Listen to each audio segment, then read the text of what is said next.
Don't be frightened.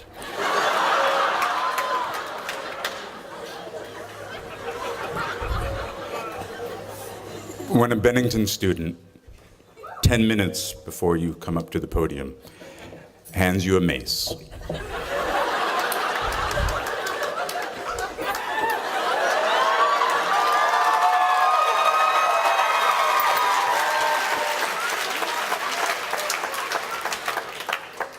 that he made,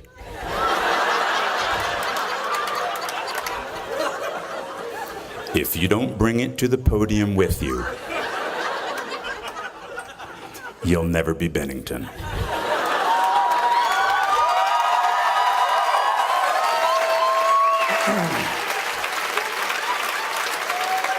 So I would like to thank you, Ben, for helping me put the fear of God in the audience tonight. But I have to put it down because I'm an actor and I'm really weak. That was heavy. It wasn't like a prop. That shit was real.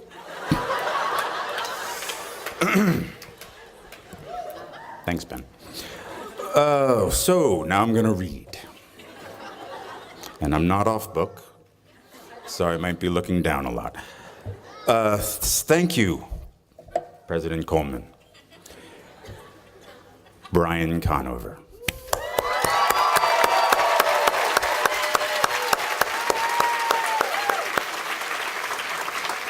Faculty, students, family, alumni, some of whom are dear friends of mine, who've traveled all the way from the big city to see me hopefully not humiliate myself tonight. And especially thanks to you, the graduating class of 2012.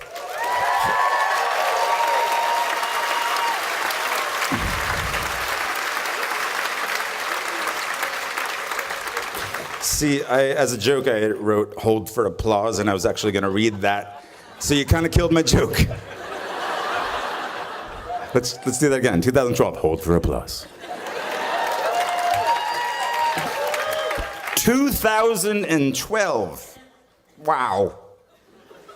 I never thought I'd see 2012. I thought perhaps the Mayan calendar would prove correct.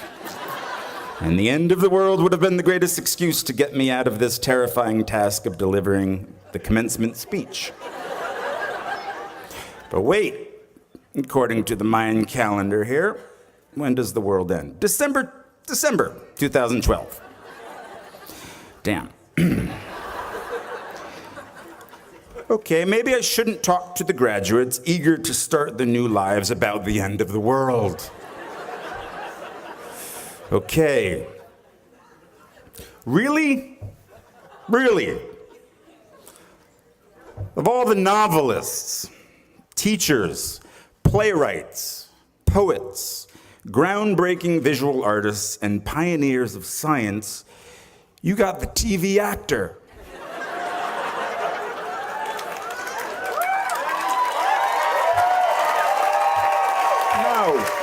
No.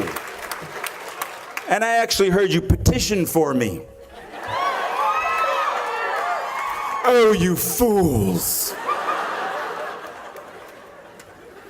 You know what? For those of you who didn't petition for me, I would love to later on talk about the problems in the Middle East and the downfall of the world economy. And for those of you who did petition for me, I don't have any signed DVDs of the Game of Thrones. But I'm happy to talk about the parallel lineages of the Targaryens and the Lannisters later at the bar.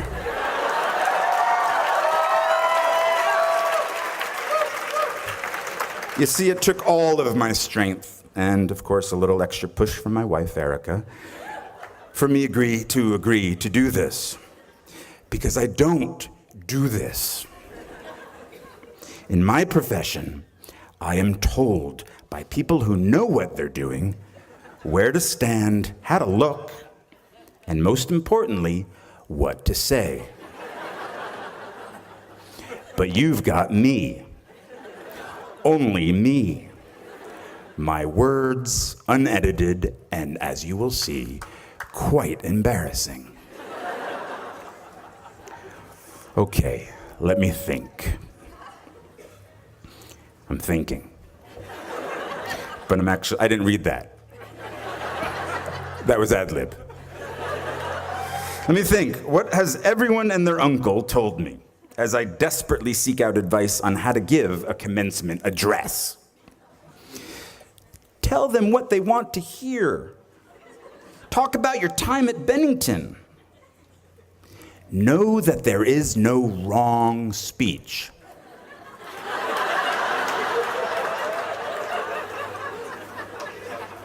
I like that one. Just keep it brief. That was my father-in-law.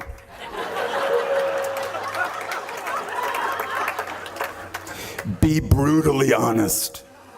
Tell them how hard it is after you graduate. We'll get back to that one. Just watch Meryl Streep's commencement speech at Barnard and you'll be fine.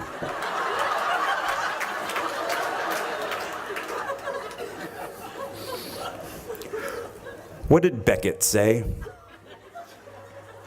I can't go on. I'll go on.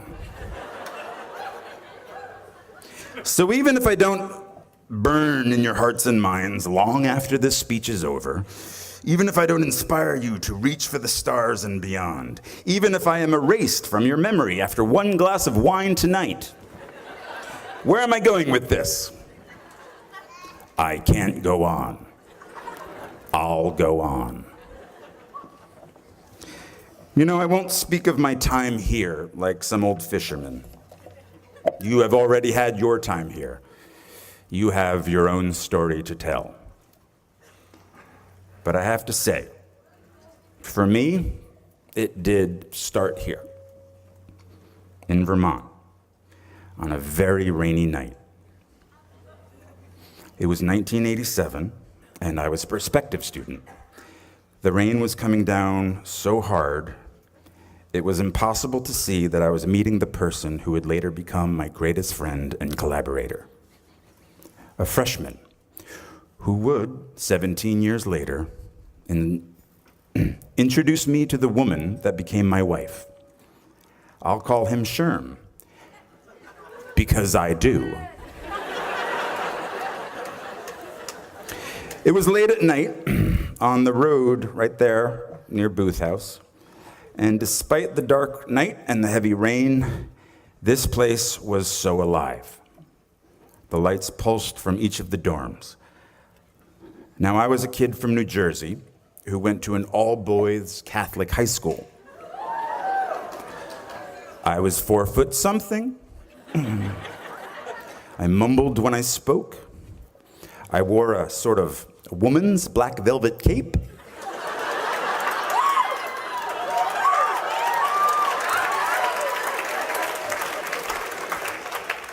Black tights, combat boots, and a scowl. But here at Bennington, I was home.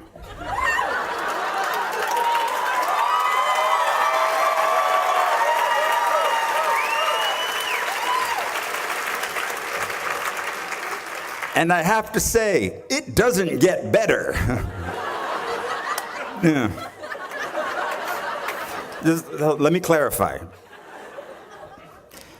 There are not shinier, more important people out there. Your fellow students, your friends, sitting around you are as good as it gets.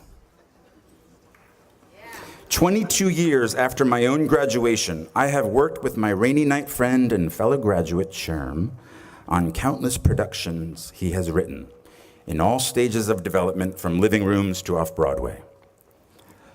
Brooks, Ian, Justin, Brett, John, Matthew, Jim, Sean, Hyla, Nikki, and the Bee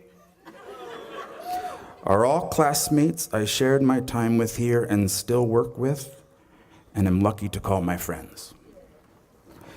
We are very spoiled here.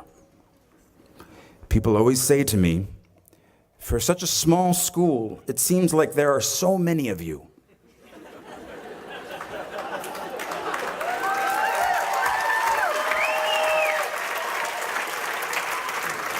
I find that really interesting, and I kind of think that's perfect.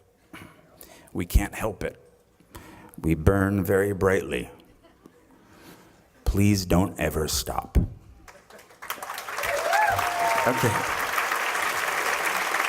Graduates, now when I sat where you are, sitting right now, I had so many dreams of where I wanted to go, who I wanted to be, and what I wanted to do. Theater companies I wanted to start with classmates, movies I wanted to be in, directors I wanted to work with, stories I needed to tell. It might take a little time, I thought, but it would happen. When I sat there, 22 years ago, what I didn't want to think about is where I would be tomorrow. What I would have to start to do tomorrow. And I graduated in 1991, a great year, a time of resurgence for independent films in this country, a time of relatively affordable rents in New York City.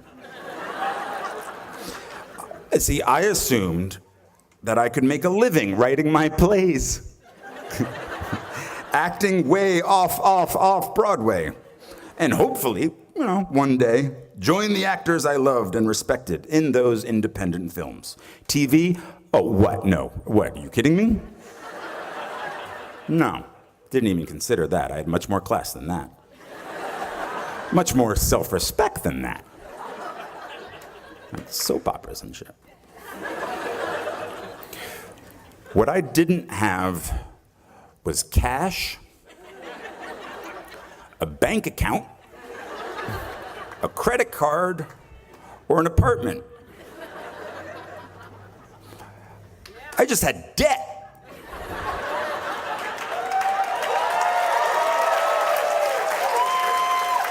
A big, hungry, growing larger every moment debt. So as you will tomorrow, I had to leave beautiful Vermont. I packed the life that I knew with socks and a toothbrush into my backpack, and I slept on couch after couch after couch after couch at friends' apartments in New York until I wore out their rent-paying roommates' welcome. I didn't want a day job. I was an actor. I was a writer. I was a Bennington graduate. I had to get a day job. I dusted pianos at a piano store on Ludlow Street for 5 months. I worked on the property of a Shakespeare scholar for a year, pulling weeds and removing bees' nests. I went on unemployment once, but not for long. I couldn't handle the guilt. Eventually, I was able to pay rent for a spot on the floor of an apartment on the Lower East Side, but my roommate had a breakdown and disappeared. He later resurfaced in a religious cult. I'm making this sound romantic. It really wasn't.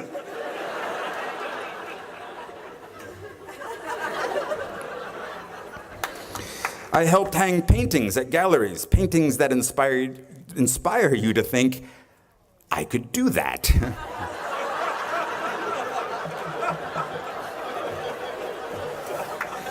And then, finally, after 2 years of job and couch surfing, I got a job in application processing as a data enterer at a place called Professional Examination Services. And I stayed for 6 years. 6 years.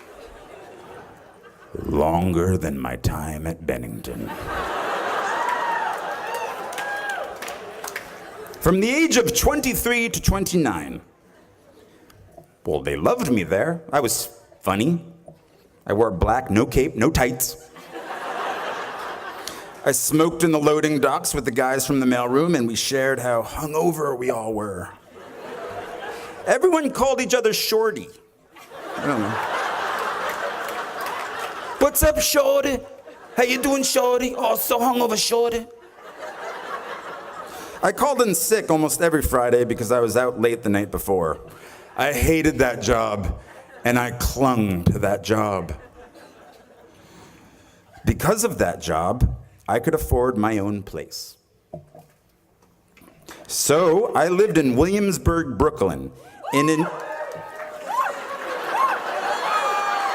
Yeah, you say that now.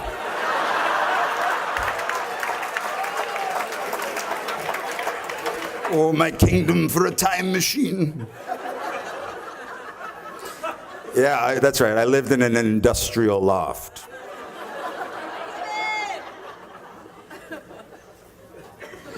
My rent was $400 a month. My dream of running a theater company with my friend and fellow Bennington graduate Ian Bell had died. I won't go into those details, but neither one of us had any business sense, and the theater we lived in, it had no heat or hot water. We didn't smell very good, but we had our youth. The youth gets old very quickly. You'll see. So Ian moved out to Seattle, and I moved up the street to my loft. And I still didn't have heat.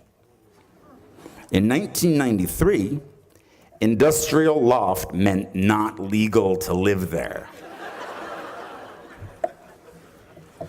I don't want this to sound cool, and I feel like it's sounding cool. Shit. Ad lib.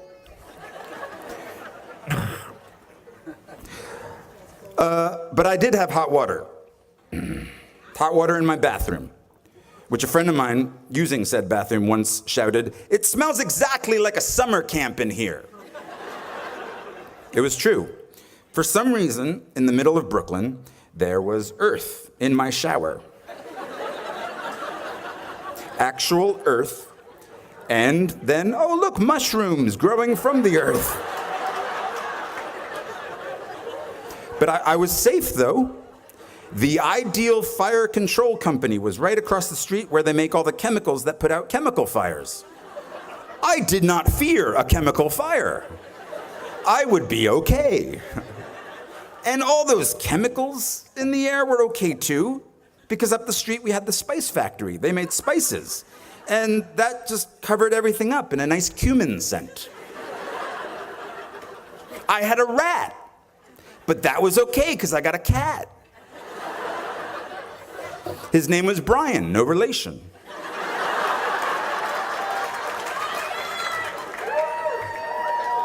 My grandmother had given me a pink pull-out couch.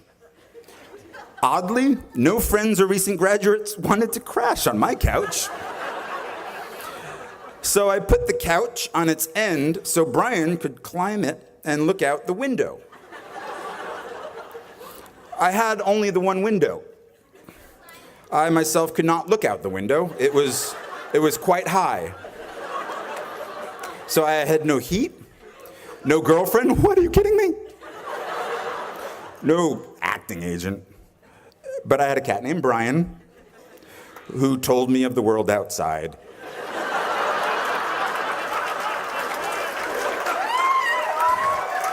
And I stayed for 10 years. No, don't pity me. There's a happy ending. When I was 29, I told myself, the next acting job I get, no matter what it pays, I will, from now on, for better or worse, be a working actor. So I quit my position at the Professional Examination Services. My friends really weren't happy about that because it was so easy to find me when I worked there. Work was the only place I had the internet. This was at the beginning of the internet. And now I didn't have either the internet or a cell phone or a job. But something good happened. I got a low-paying theater job in a play called Imperfect Love, which led to a film called 13 Moons with the same writer, which led to other roles, which led to other roles. And I've worked as an actor ever since.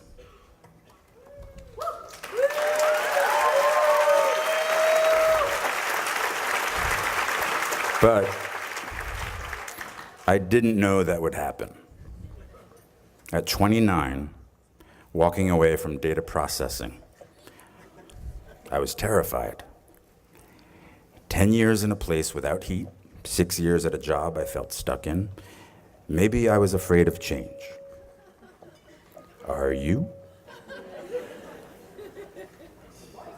My parents didn't have much money, but they struggled to send me to the best schools. And one of the most important things they did for me, and graduates, maybe you don't want to hear this, is that once I graduated, I was on my own. Financially, it was my turn.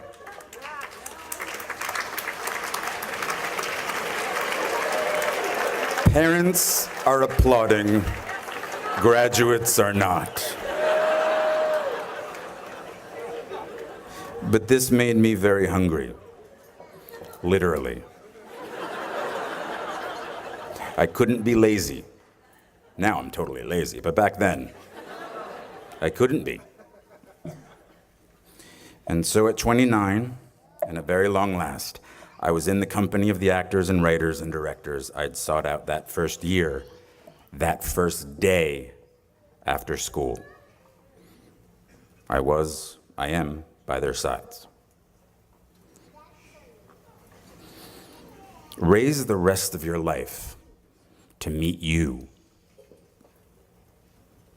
Don't search for defining moments because they will never come.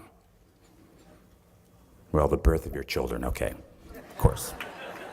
Forget about it. 6 months, my life is forever changed, and that's the most defining moment ever. But I'm talking about in the rest of your life, and most importantly, in your work. The moments that define you have already happened, and they will already happen again. And it passes so quickly. So please bring each other along with you. Everyone you need is in this room. These are the shiny, more important people.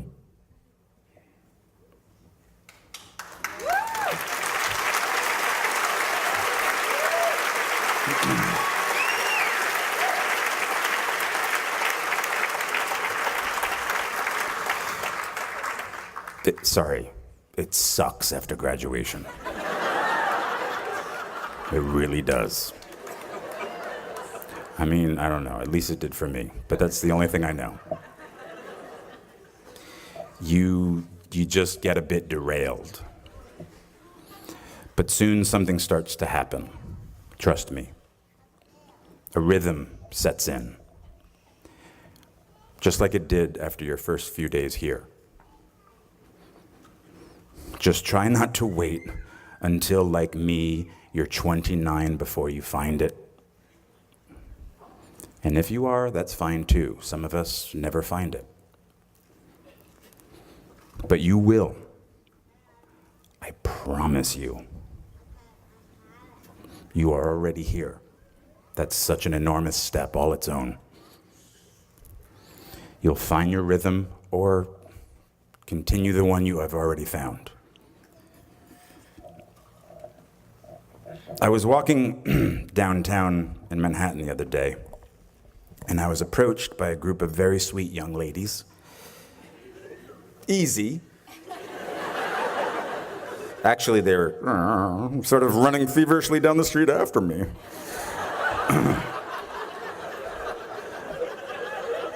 When they got to me breathless, it was really, they didn't know what to say or couldn't form the words. But it came out that they were NYU freshmen, and they were majoring in musical theater. Of course, come on. They were like science majors. They were running after me. What musicals are you doing? I inquired. Well, one of them said, looking down at her shoes, we aren't allowed to be in plays our freshman year.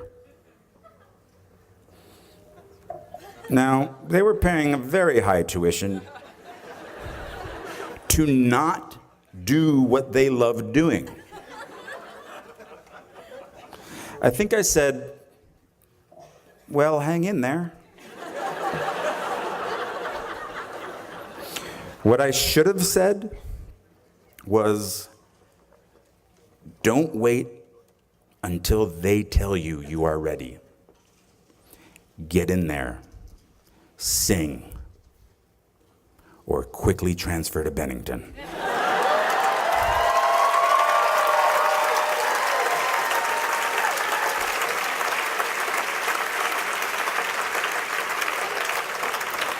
When I went to school here, if a freshman wanted to write, direct, and star in her own musical, the lights would already be hung for her. Now, I tell this story because the world might say you are not allowed to yet. I waited a long time out in the world before I gave myself permission to fail. Please, don't even bother asking. Don't bother telling the world you are ready. Show it. Do it. What did Beckett say? Ever tried, ever failed, no matter. Try again, fail again, fail better. Bennington class of 2012. The world is yours. Treat everyone kindly and light up the night. Thank you so much for having me here. What an honor.